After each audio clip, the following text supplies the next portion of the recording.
बिहार के युवा सड़कों पर हैं, पुलिस की लाठियां खा रहे हैं, चोटिल हो रहे हैं, रो रहे हैं और नीतीश कुमार जिन्हें सुशासन बाबू कहा जाता है वो चुनावी तैयारियों में व्यस्त हैं।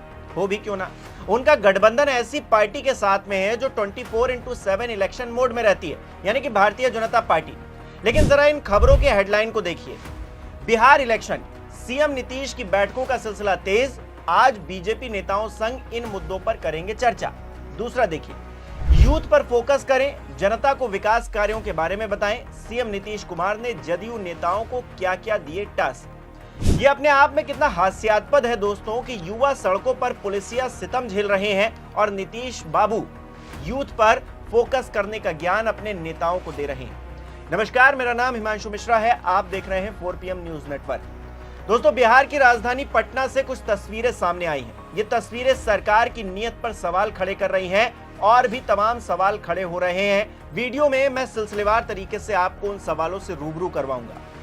बीपीएससी अभ्यर्थी अपनी मांगों को लेकर सड़क पर क्या उतरे, सत्ता इतनी बेरहम हो गई कि लड़का देखा न लड़की, लाठियों का ऐसा सिलसिला चला कि कोई इधर भागा तो कोई उधर, कोई इधर गिरा तो कोई उधर गिरा, कोई यहां चोटिल हुआ तो कोई वहां चोटिल हुआ। सवाल यह है कि अभ्यर्थियों ने ऐसा क्या मांग लिया था नीतीश कुमार जी जो उन्हें तालिबानी तरीके से कूटा गया।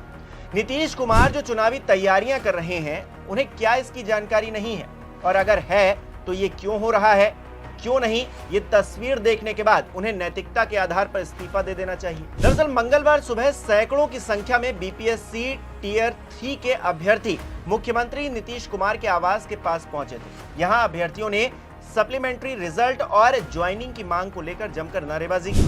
प्रदर्शनकारी अभ्यर्थी अपनी मांगों को लेकर मुख्यमंत्री आवास की तरफ बढ़ने की कोशिश ही कर रहे थे कि पुलिस ने उन्हें रोक लिया और जमकर कुटाई की। तस्वीरें आपके सामने हैं।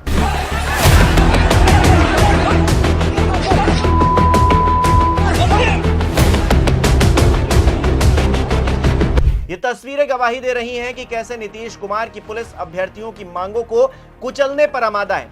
प्रदर्शनकारी अभ्यर्थियों में से एक ने बताया है कि बीपीएससी टियर 3 के तहत चयनित शिक्षकों की ज्वाइनिंग में देरी हो रही है और सप्लीमेंट्री रिजल्ट भी जारी नहीं किया गया है। हमें कई महीनों से सिर्फ आश्वासन मिल रहा है, लेकिन अभी तक ज्वाइनिंग नहीं हो पाई है। अब हम कहां जाएं? ये सवाल अभ्यर्थी उठा रहे हैं। वहीं नीतीश कुमार खामोश हैं तो तेजस्वी यादव की पार्टी राष्ट्रीय जनता दल ने अपनी आवाज बुलंद की है इस तानाशाही को देखते हुए। आरजेडी के ऑफिशियल एक्स हैंडल पर अभ्यर्थियों की पिटाई और एक महिला के बेहोश होने की वीडियो शेयर करते हुए उस पर लिखा गया है, बीपीएससी टियर 3 को लेकर अपनी शिकायतों को सीएम नीतीश कुमार तक पहुंचाने के लिए अभ्यर्थी एकत्र हुए थे। मुख्यमंत्री ने बात सुनने के बजाय लाठीचार्ज करवा दिया। महिला अभ्यर्थियों को भी नहीं बख्शा गया। नीतीश कुमार के पास बिहार के लिए समय नहीं है, केवल अपनी कुर्सी की चिंता है। इसी तरह बिहार के पूर्व उप मुख्यमंत्री रह चुके तेजस्वी यादव ने भी अपने एक्स हैंडल पर लिखा, लोकतांत्रिक तरीके से अपनी मांग रख रहे युवाओं की बर्बर पिटाई, अन्याय व अत्याचार करना नीतीश बीजेपी सरकार का मुख्य शौक है। ये निकम्मी सरकार अपराधियों और भ्रष्टाचारियों को संपोषित करके उन्हें संरक्षण देती है तथा छात्रों, युवाओं और बेरोजगारों पर जब मर्जी लाठीचार्ज कर देती है। सभी लोग एकजुट होकर इस बार एनडीए की 20 वर्षों की इस निकम्मी, आवारा और नाकारा सरकार को बदलेंगे, ये निश्चित है। हालांकि ये पहला मौका नहीं है दोस्तों जब बीपीएससी टियर 3 के अभ्यर्थियों ने अपनी मांगों को लेकर प्रदर्शन किया हो। इससे पहले भी अभ्यर्थी शिक्षा मंत्री सुनील कुमार के आवास और जेडीयू कार्यालय के बाहर प्रदर्शन कर चुके हैं। हर बार उन्हें आश्वासन तो मिलता लेकिन ठोस कार्रवाई नहीं होती। अब अभ्यर्थियों ने चेतावनी दी है कि अगर उनकी मांगे जल्द पूरी नहीं हुई तो वो आंदोलन को और ज्यादा तेज करेंगे। जाहिर तौर पर बिहार में चुनावी मेला भी सजने लगा है। इसे देश का दुर्भाग्य ही कह लीजिए कि ज्यादातर सुनवाई इस देश के अंदर होती है तो चुनावी मौसम में ही होती है। छात्रों को भी शायद ये पता है तो उन्हें लगा था कि उनके मुख्यमंत्री जो इन दिनों मोदी जी के हाथ पैर जोड़ रहे हैं मंचों पर, उनकी मांगों को कम से कम सुनेंगे तो। पर जैसा कि मैंने पहले ही आपको खबरों की हेडलाइन दिखाई, नीतीश कुमार चुनावी तौर पर सेट हैं, अपने नेताओं को दिशा निर्देश दे रहे हैं, बीजेपी नेताओं के साथ मुलाकात कर रहे हैं, मीटिंग कर रहे हैं। सियासी तौर पर चुनाव जीतने के लिए जो कुछ भी करना चाहिए सब कुछ कर रहे हैं, बजाय इसके कि वो अभ्यर्थियों को सुन लेते। अभ्यर्थियों को अनसुना किया जा रहा है, उन पर लाठियां बरसाई जा रही हैं।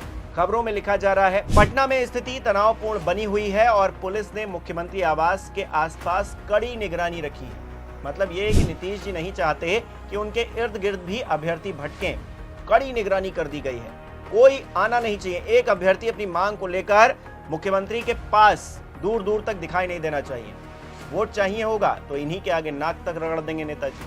लेकिन सत्ता के सिंहासन पर बैठ गए हैं, चूंकि इन्हीं से तकलीफ हो रही है और इन्हीं पर लाठियां बरसाई जा रही हैं। आखिरकार सवाल यह है कि मांग अगर अभ्यर्थी कर रहे हैं तो क्या वो गलत मांग है या सही मांग है, इसको पहले आइडेंटिफाई किया जाए और उसके बाद मांग अगर सही है तो उस पर कोई कार्रवाई क्यों नहीं की जा रही है। कार्रवाई की जानी चाहिए। अगर जो अभ्यर्थी हैं वो सड़क पर आ रहे हैं, उनको सड़क पर उतरकर अपना हक मांगना पड़ रहा है, तो ये सरकार किस काम की?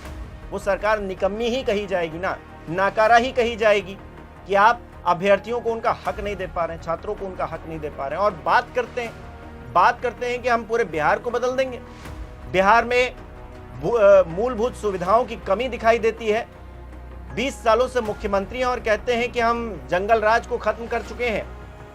तमाम खबरें दिखाई जाती हैं जंगल राज को लेकर। उस जंगल राज से अलग एक और जंगल राज ये जो तस्वीरों में दिखाई दे रहा है, इसका क्या कीजिएगा?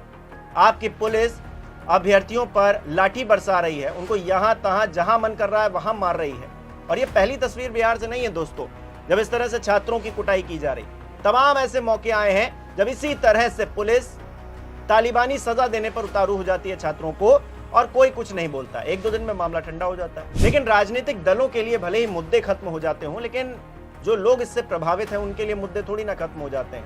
वो आपकी लाठी खाएंगे और फिर से आवाज उठाएंगे। आप सड़क पर लाठी मारोगे तो वो सोशल मीडिया का सहारा लेंगे या फिर जिस तरह से भी वो अपनी मांगों को आप तक पहुंचाने की कोशिश तो करेंगे। लेकिन आप है कि लाठी बरसवा रहे हैं, आप है कि उनको अनसुना कर रहे हैं। क्यों? क्योंकि चुनाव है। हमारे दर्शक इस पूरे विषय को किस तरह से देखते हैं, कमेंट करके बताएं। बहुत बहुत धन्यवाद।